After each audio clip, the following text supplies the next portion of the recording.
Okay, we're going to have a few clips with fewer words, but I'm going to talk about a book that I was lucky enough to come across, and I'll tell you as I go along. Let's do adabiyat. Adabiyat means literature. Important part of our education. Adabiyat, literature. Adabiyat Amerika, American literature. Adabiyat Amerika. I'll write down adabiyat so you see it. Adabiyat. And of course, Amerika, you already have written that down. Okay. All right, now let's take a look at this book. This is a Norton anthology of American literature.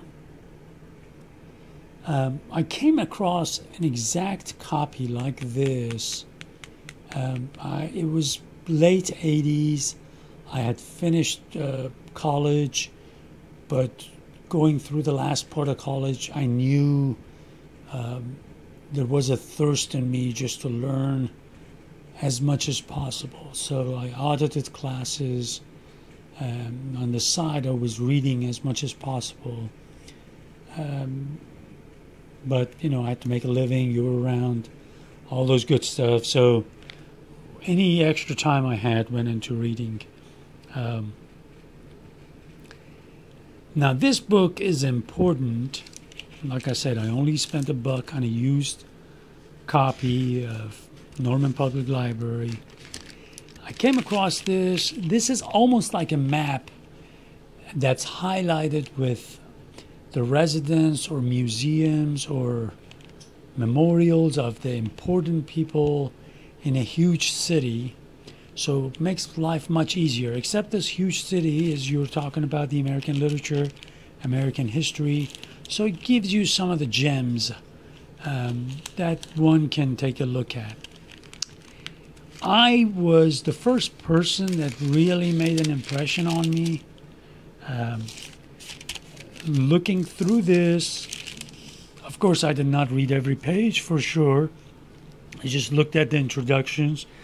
But at first, John Woolman, more than anybody else, in the first look, caught my attention. A Quaker who became an ardent anti-slavery person. But you take a look at this book, it'll tell you a little bit about his life, and then there's part of his journal.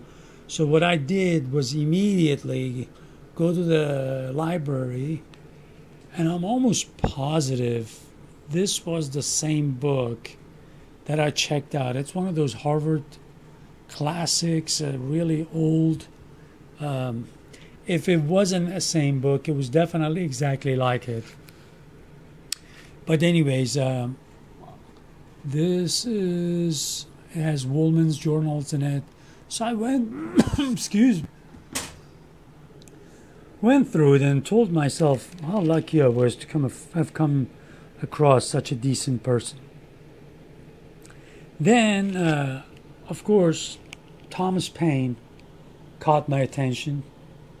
Read through most of his stuff the first time around, and think he's great. Another Quaker. He comes here from England, gets off the boat. One of the very first things he does, he writes a letter, or almost like a pamphlet against slavery. This is before the American Revolution. And gradually, I started taking a look at Thomas Jefferson. Went through some of these works. This little letter to Peter Carr caught my attention. Yeah, I thought this letter was awesome. He's giving him some advice on education, moral philosophy, a few other things, religion. Really short, worth every word of it. I love this part, traveling. This makes men wiser but less happy. Wonderful sentence. Definitely checked out The next duo, I should say, that caught my attention were Emerson and Thoreau. I looked at some of their journals, read a little bit about them, got fascinated. I have to say that Thoreau first appealed to me much more. These are not my highlighting of these. This is from the person who had this before I bought it.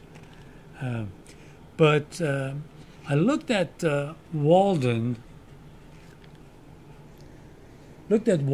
And the chapter Economy. Was reading through it and finished it, and come over here, and all of a sudden I see he's quoting from Saadi, which is one of my favorite Persian poets. As a matter of fact, the first Persian poet that made a really big impact in my life was Saadi. In 11th grade, just for an extra point, I memorized the first part of Golestan, and I went and stood in front of class to recite it. And just in that memorization process, I was like, man, this guy is awesome. So the fact that he had a quote from Saadi just attracted me more to him, and I just started reading more and more of his works.